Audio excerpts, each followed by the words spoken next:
आता वळूया पुढल्या बातमीकडे. आंबा बागायतदार निसर्गाच्या दुहेरी संकटात सापडलेत. कडक उन्हामुळे आंबा झाडावरून गळून पडतोय. 2 दिवसामध्ये जवळजवळ 15,000 आंब्यांचं नुकसान झालंय. आंबा उत्पादक आता हवालदिल झाले. आधी पाऊस आणि धुक्यानं मोहर खाल्ला आणि आता उरला आंबा हा उन्हामुळं जमिनीवर पडतोय. एवढ्या मोठ्या प्रमाणात फळगळ झाल्यामुळं मशागत आणि औषध फवारणीचा खर्च निघणं देखील कठीण झालंय. त्यामुळे आंबा उत्पादक शेतकरी पूर्णतः अडचणीत सापडला.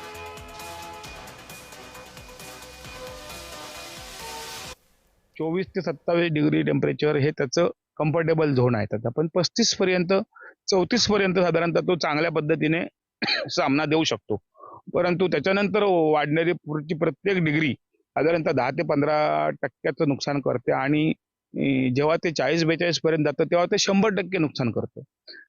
अशा पद्धतीचं आज आपल्याकडे संशोधनाचे हे पण माहिती सुद्धा आपल्याला म्हणजे रेफरन्स आपल्याला मिळतात आणि हे टेम्परेचर वाढण्यासाठी कारणीभूत आहे आपला हा हायवे जी हिटिंग कॉइलच्या संदर्भात हिटिंग कॉइल सारखं काम करते आणि कोकणाचं तापमान वाढवत आहे. त्याच्या बाजूला आजूबाजूला झाडं लावलेली नसल्यामुळे शेतकऱ्यांसाठी आता कोकण शेती करण्यालायक राहिलेला नाही.